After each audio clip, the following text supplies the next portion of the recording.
Beleza, galera? Começando mais uma aula de estrutura de dados e linguagem de programação. E nessa videoaula nós vamos falar sobre declaração, inserção e exibição de vetores. Ok? Vamos começar a falar desse contexto de vetores, tendo em vista que se trata de disciplina de estrutura de dados e a gente precisa criar uma estrutura para a gente guardar nossos dados. Então, para a gente começar, o que é um vetor? Então, um vetor também ele é chamado de matriz unidimensional, ou seja, uma matriz só tem uma dimensão. O que significa? Que ela só tem uma trilha de informação para ser guardada. Então, ela é como se fosse uma tabela que tem apenas uma linha para a gente preencher os dados. O vetor também é uma estrutura que permite armazenar várias informações, ok? Várias informações, só que com um pequeno detalhe. Do mesmo tipo, todos os dados serão guardados no vetor, pelo menos na linguagem de programação C, que a gente vai estar utilizando o C, ele exige que os dados sejam do mesmo tipo. Então, o que significa que eu vou criar um vetor e dentro desse vetor eu só vou poder guardar informações do mesmo tipo. Se é um vetor do tipo inteiro, só vou guardar valores do tipo inteiro. Se é um vetor do tipo real, somente dados do tipo real e assim por diante. Beleza? Em outras linguagens de programação, é possível você guardar vários tipos de dados diferentes dentro do vetor, como JavaScript, Python, permite que a gente armazene vários tipos de dados distintos dentro do mesmo vetor. Mas aqui na linguagem C, a gente tem essa restrição, ok? Um vetor é composto por um conjunto de elementos, então já falamos disso, um conjunto de elementos do mesmo tipo, que compartilha a mesma estrutura. Basicamente, o vetor é essa imagem que a gente está tendo aqui no slide, é como se fosse uma tabela, como eu disse anteriormente, com apenas uma linha, tá? Uma linha e várias colunas. Então, aqui na primeira coluna, ela recebe o endereço ali, é a posição 0. Então, aqui eu tenho a posição 0 nessa primeira coluna, a minha segunda coluna é a posição 1, a minha terceira coluna é a posição 2, e assim por diante, posição 3, tá? Então, eu vou definir o tamanho desse vetor, e ele começa na posição 0 até finalizar o seu tamanho. Ok? Então, essa é uma definição base de vetor. O vetor ele é considerado também uma variável indexada. Se você parar para ver, nós já falamos sobre o conceito de variável. E a variável é o quê? É um espaço na memória que o programa reserva para que seja utilizada quando o programa estiver rodando. Em tempo de execução, eu posso utilizar aquele espaço de memória do computador para mim estar armazenando algum dado ali. E o vetor também é uma variável, só que ela é uma variável indexada, ou seja, ela tem índices que fazem com que eu tenha que percorrer cada posição de memória do vetor. Então, o vetor ele tem várias posições que eu posso estar acessando isso através de um índice e, por isso, variável indexada. Então, cada elemento do vetor, cada elemento possui um índice. Então, esse é o ponto que eu queria deixar bem claro para vocês nesse momento aqui da aula. Cada elemento do vetor é como uma variável. Então, imagine uma variável que tem várias casinhas, que tem várias posições de memória. Isso é um vetor. E um vetor é como uma tabela, como eu disse anteriormente, com uma única linha e várias colunas. Até aqui tudo bem. O índice faz referência a cada um dos elementos do vetor. Então, o índice, pessoal, ele indica uma posição do meu vetor. Vamos supor que nesse vetor que vocês estão vendo aqui no slide, eu quero acessar o vetor na posição 3. Então, o meu vetor na posição 3, ele vai vir aqui nessa posição e vai acessar o valor 85. 85 ele mora na casa 3, ele mora no meu vetor posição 3. Vamos supor que eu quero acessar o meu vetor na posição 5. Então, aqui na posição 5, quem é que mora aqui nessa casa 5? É o 94. Esse valor foi inserido em algum momento, a gente vai aprender a fazer isso, e ele reside na casa 5. Beleza? Posição 0, quem é que está na posição 0 do meu vetor? Então, na posição 0 eu tenho aqui o 12, o número 12 está armazenado nessa casa e assim por diante. Então, percebo que eu posso percorrer o meu vetor acessando os valores que estão armazenados nele.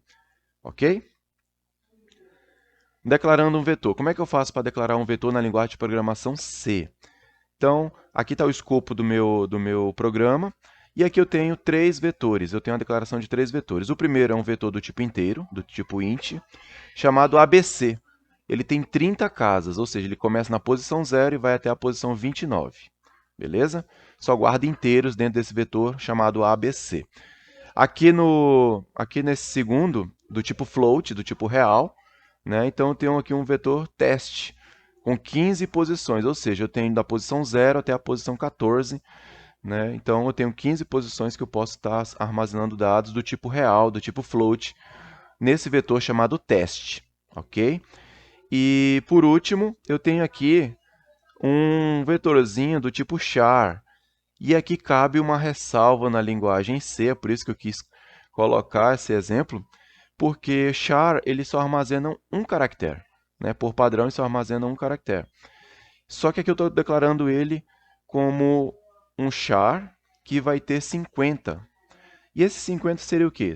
Seriam 50 nomes ou 50 caracteres que eu posso guardar dentro dessa estrutura, né? Então, por isso que tem essa indagação aqui, char é uma variável ou um vetor?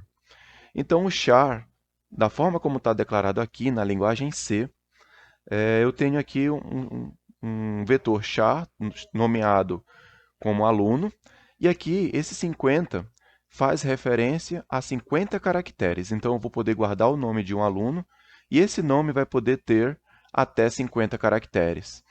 Beleza? Então, ele se comporta como se fosse uma string, como se fosse uma cadeia de caracteres, que eu possa aqui, nesse caso, guardar 50 caracteres. Então, ele não se comporta muito bem como um vetor, né, nesse cenário que a gente está querendo utilizar, e sim como uma string de caracteres.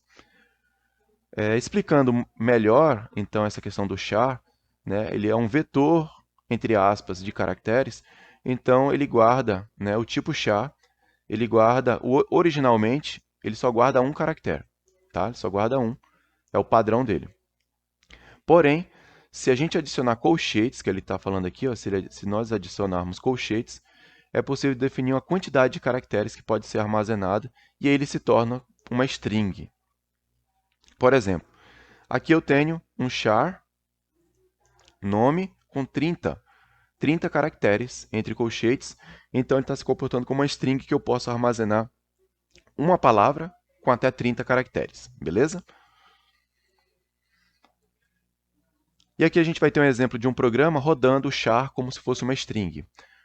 Percebam, criei nessa primeira linha aqui um char. Esse char, ele é chamado nome 30, ok? Em seguida eu faço uma pergunta para o usuário. Printf, digite seu nome. E aí a resposta, eu vou ler, scanf, eu percebo que aqui o meu operador, né, ele é porcentagem S de string. E aí eu chamo a minha variável nome, né, do tipo char, só que ele está se comportando como uma string. E aí eu vou guardar o nome da pessoa aí dentro. E aí, por fim, eu posso escrever aqui, ó, seu nome é... Então, se a gente rodar esse programa, se você pegar ele do jeito que está aí, rodar no seu editor, né, você vai ter, possivelmente, um resultado como esse aqui. Quando eu rodei, digite seu nome, eu coloquei meu nome, Marcel, e aí apertei Enter, e aí seu nome é Marcel. Então, percebam que ele guardou dentro do char uma cadeia de caracteres com meu nome. Beleza? Então é assim que ele se comporta, como se fosse uma string. Então é por isso que eu quis colocar esse exemplo, para que vocês entendam que não vai se tratar de um vetor com 30 nomes diferentes, e sim um vetor com uma palavra com 30 caracteres. Então, se você talvez esteja se perguntando, e se eu quisesse criar um vetor realmente para guardar 30 nomes e não uma palavra com 30 caracteres?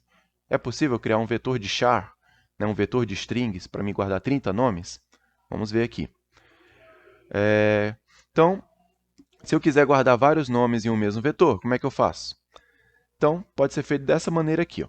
Trouxe esse exemplo, né, resgatando aquele exemplo, aqueles primeiros 3 vetores que nós criamos, né, o ABC do tipo int e o teste do tipo float, até aqui está tudo bem. Mas quando se trata de nomes, ó, um vetor de 10 strings com 50 caracteres é declarado dessa maneira aqui. Claro, fica um pouco estranho, né, fazer essa declaração na linguagem C. Tá? Só para ficar claro, esses 10 se refere à quantidade de nomes que eu vou guardar.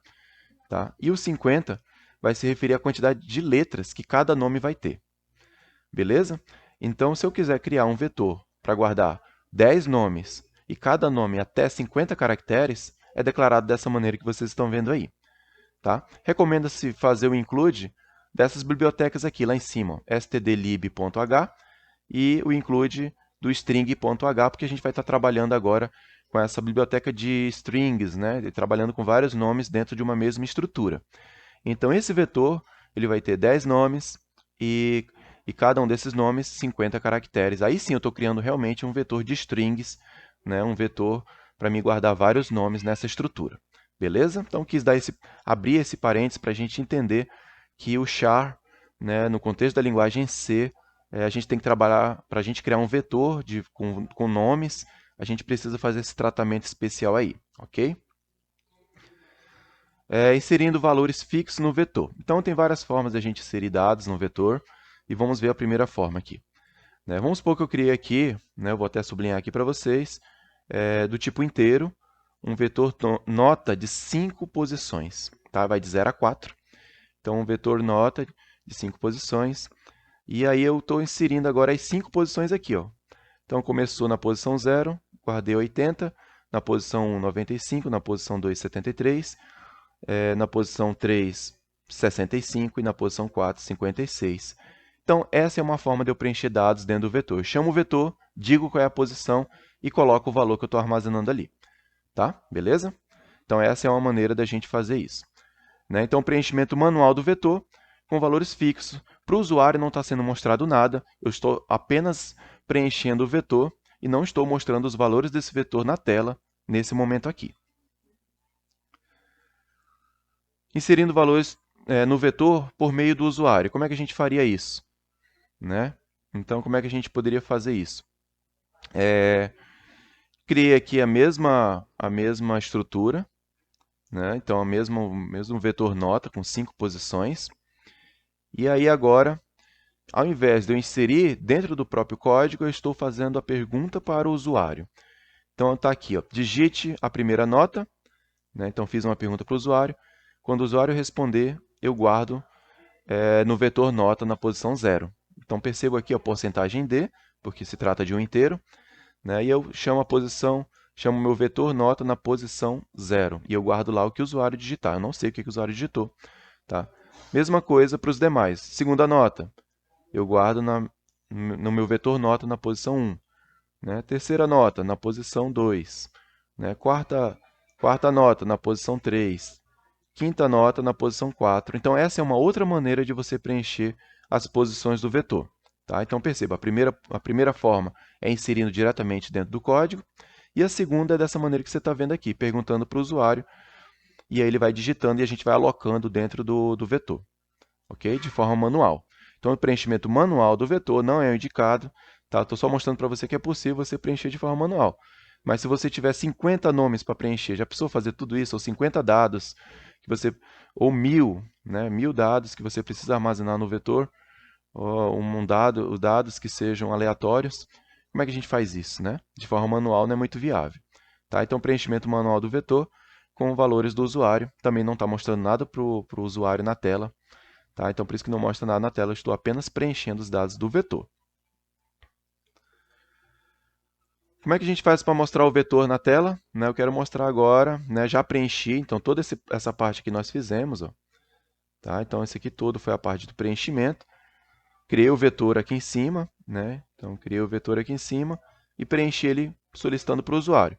Se eu quiser mostrar, dou um printf aqui, ó, todos, e seleciono cada uma das posições. Ó. Primeira nota está armazenada aqui, né? A segunda nota está nesse segundo momento aqui no meu vetor nota na posição 1, terceira nota no meu vetor nota na posição 2 e assim por diante, né? Beleza? Ok? Então, mostra os valores em cada posição do vetor de forma manual. E aí, claro, né, vocês podem estar se perguntando, mas caramba, não é viável, né? Fazer tudo isso manualmente, meu código vai ficar enorme. Se for um vetor de 50 posições, vou ter que fazer isso 50 vezes, né, ou mais. Então, claro que não. Então, a melhor solução é utilizando um laço, né, de repetição. Então, para isso, no meu código agora eu estou colocando uma variável de controle. O que é uma variável de controle? É uma variável que eu crio de propósito, né, com a finalidade de controlar as interações do laço de repetição. Beleza? Por quê? Porque eu vou ter que percorrer o vetor, e esse percorrer o vetor vai ser através do laço de repetição, que ele vai vai se repetir, vai percorrer cada uma das casas do meu vetor. Ok? Então, vamos aqui entender. Criei aqui na linha de baixo um for. Tá? Esse for aqui, o i começa em 0, justamente porque o meu vetor, a primeira posição do meu vetor é 0, né? E ele vai rodar isso aqui enquanto essa variável i, que começa em 0, enquanto ela for menor que 5. Então, ele vai variar de 0 até 4. Né? Concordo? Enquanto i for menor que 5, então ele começa em 0 aqui a primeira vez. Começa em 0 aqui. E aí depois, até ele se tornar, enquanto ele for menor que 5, até 4, ele vai executar. Quando ele se tornar 5, ele sai do laço de repetição. E aí eu faço a pergunta, digite a nota, e aí ele vai alocar no meu vetor na posição i. Né? Então, percebo que agora eu não coloco aqui dentro do colchetes, eu não coloco o número. Estou colocando a variável, porque essa variável vai começar em 0 a primeira vez, depois ela vai se tornar 1, 2, 3, e com isso eu vou percorrendo o vetor. Toda vez que eu pergunto para o usuário a nota, ele percorre uma casa diferente do meu vetor. Né? Faz sentido, né? Tem um vídeo que eu gravei e eu disponibilizei também aqui no YouTube, que explica esse passo a passo. Né? Eu faço justamente cada uma do laço de repetição percorrendo o vetor. Vou deixar disponível aqui em cima, né, para quem tem um pouco de dificuldade de entender como é que isso acontece. Tá? Então, vou deixar disponível no card para vocês acessarem, que é justamente explicando como é que utiliza um laço de repetição para percorrer cada uma das casas do vetor. Ok? Então, aqui temos uma variável de controle. E aqui, né, percebam que a gente está apenas preenchendo o vetor mais uma vez, não mostra nada para o usuário. Né? Então, o meu i, eu coloquei o i aqui entre colchetes, justamente para percorrer o vetor cada vez que o meu laço de repetição estiver rodando. Ok? Agora, para mostrar, para a gente finalizar então, essa primeira videoaula, né? Então, esse laço aqui é o laço que preenche. Né? Então, aproveitando o código, esse é o laço que preenche o vetor. Eu poderia já escrever o vetor dentro desse mesmo laço, mas eu preferi criar um outro laço. Então, criei um laço de repetição similar aqui embaixo, só que agora para mostrar o vetor na tela. Beleza? Então, criei um laço para percorrer o vetor. Então, se fosse um vetor de 50 posições, a única coisa que iria mudar seria que meu i iria variar até 50. Enquanto ele fosse menor que 50, né? Mas aqui é 5, então permaneceu essa estrutura. Aqui embaixo também, percebo que o laço de repetição, esse primeiro for com esse segundo, são idênticos, né? Porque eu vou percorrer o vetor novamente nesse segundo laço para mostrar cada uma das posições do vetor na tela. Recomendo que vocês peguem esse código, né, e implementem para vocês verem o resultado e até mudar o tamanho do vetor. E lembrando que toda vez que você mudar o tamanho do vetor, você tem que mudar a quantidade de vezes que o laço de repetição vai rodar. Tá? Tem que estar alinhado. Tá? A quantidade de vezes que o laço executa tem que ser a mesma quantidade de casas que tem dentro do vetor. Beleza, galera? E aí, por fim, rodando agora o preenchimento e mostrando os nomes. Né? Então, agora eu tenho um vetor de nomes, eu tenho um vetor de notas, eu tenho uma variável de controle. Tá? Só para fazer um resumo de toda essa videoaula, tá? Utilizando tudo que a gente mostrou aqui. Então, agora eu estou mostrando também um vetor para guardar nomes. Beleza? Então, aqui nesse for que roda até 10 vezes, por que 10 vezes? Você poderia estar perguntando, esse i começa em 0, né? Ele começa em 0 e vai, enquanto ele for menor que 10, ele vai de 0 a 9, então ele executa 10 vezes. Por que isso? Porque o meu vetor nome tem 10 casas, com 50 caracteres para cada nome, isso a gente já explicou. E o meu vetor nota, do tipo inteiro, tem 10 casas também. Então, ambos têm 10 casas, só que eu vou guardar em um vetor o nome do aluno e em outro vetor a nota do aluno. Beleza? Então, vai ficar alinhado os dois vetores. Na posição 0 do vetor nome, vai ter o nome daquele aluno e a nota dele vai estar na posição 0 do vetor nota. E assim por diante. O aluno da posição 1, que está na posição 1, a nota dele está na posição 1 do vetor nota. Beleza? Também recomendo que vocês executem esse código para vocês verem na prática. Então, digite o nome e eu guardo aqui no vetor nome, na posição i. Né? A posição i. E depois eu pergunto qual é a nota desse aluno e guardo na nota na posição i. Porque o i vai ser 0 a primeira vez, depois vai ser 1, depois vai ser 2, então vai ser executado automaticamente percorrendo o tamanho dos dois vetores. Ok? Então preencho o vetor nome, aqui preencho o vetor nota, Beleza? E aí agora, por fim, esse outro laço é para mostrar, né? Para exibir os dados dos dois vetores, galera. Tá? Então aqui, ó, printf, então porcentagem s de string, ou seja, ele vai concatenar, vai pegar o que está no vetor nome na posição i, que a primeira vez é 0, e vai colocar bem aqui, né? E aí tirou a nota, porcentagem d, de inteiro, vai concatenar com a nota do respectivo aluno. Então ele vai mostrar o nome e tirou a nota tal. E assim ele vai rodar 10 vezes isso, mostrando o vetor. Recomendo fortemente que vocês executem esse código. Não esqueça de colocar as bibliotecas, tá? Que eu só coloquei ali as reticências ali em cima, para que vocês possam ver na prática como vai se comportar esse código. Beleza?